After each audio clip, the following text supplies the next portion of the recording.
পেঁয়াজ ছাড়াও কিন্তু রান্না হয়, আমরা কিন্তু পেঁয়াজ ছাড়াও রান্না করি। অনেক তরকারি আছে যা পেঁয়াজ ছাড়াই করা হয়। তো বেগুন দিয়ে বেগুনি না খেয়ে আরও যে সবজি সহজলভ্য আছে সেটা দিয়ে খেলেই হয়, আমরা তাই খাই। মিষ্টি কুমড়া দিয়েও খুব ভালো বেগুনি না বানায়, মিষ্টি কুমড়া দিয়েও বেগুনি বানানো যায়, সেভাবে আমরা করি, সেভাবে করা যায়।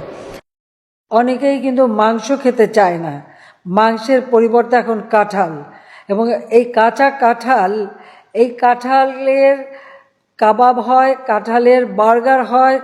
আমরা যদি এই 12 মাসই কাঁঠাল উৎপাদন করতে পারি, মাংসের পরিবর্তে কাঁঠালটা, আমি কিন্তু করি আমাদের বাড়িতে, কাঁঠালে কাবাব করি, মাংসের পরিবর্তে কাঁঠালটা দিয়ে আমরা ওই স্বামী কাবাব বানানো বা বার্গার বানানো। কারণ এখন যেটা করতে হয় যে যখন কাঁঠালের সিজন আসে, কাঁচা কাঁঠাল একটু হলুদ দিয়ে সিদ্ধ করে ডিপ ফ্রিজে রেখে দিয়ে 12 মাস ব্যবহার করি।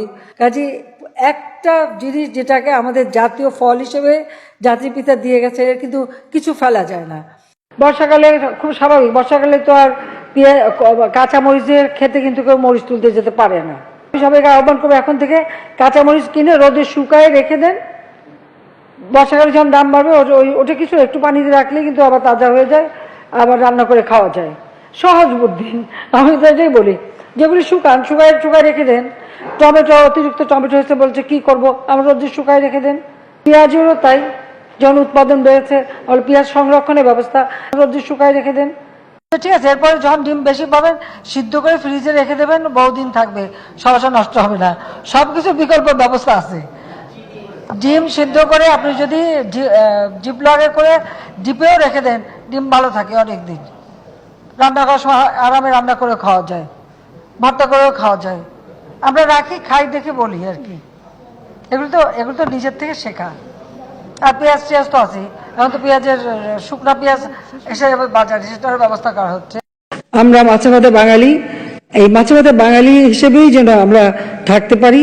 আর এখন মাছের কাটা একটা সমস্যা, অনেকে মাছ খেতে চায় না, কিন্তু প্রক্রিয়াজাত করলে পরে কিন্তু এই কাটাও কিন্তু নরম করে ফেলা যায় এবং খাওয়া যায়, এবং সেটা খুব বেশি কঠিন না, এমনকি ঘরে ঘরেও করতে পারেন।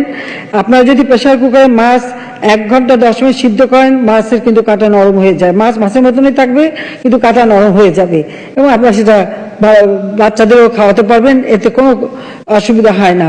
কাজে আমরা কিন্তু এটা করি, একটু রেসিপিও দিয়ে দিলাম সাথে, যাতে আপনাদের ঘরে কাটার সমস্যাটা না থাকে। কারণ বিশেষ করে ইলিশ মাছ একটু বেশি সময় লাগে, সমুদ্রের মাছ, আর অন্য মাছ আরো কম সময় হয়ে যায়। বড়ই দিয়ে ইফতার করেন না কেন? আঙ্গুর লাগবে কেন? আপেল লাগবে কেন? আর কিছু নাই আমাদের দেশে? বড়ই দিয়ে ইফতার করেন না কেন? আঙ্গুর লাগবে কেন? আপেল লাগবে কেন? আর কিছু নাই আমাদের দেশে? বলেই দিয়েছে মাননীয় প্রধানমন্ত্রী, দরকার নাই। এই যে অবস্থা বুঝে ব্যবস্থা।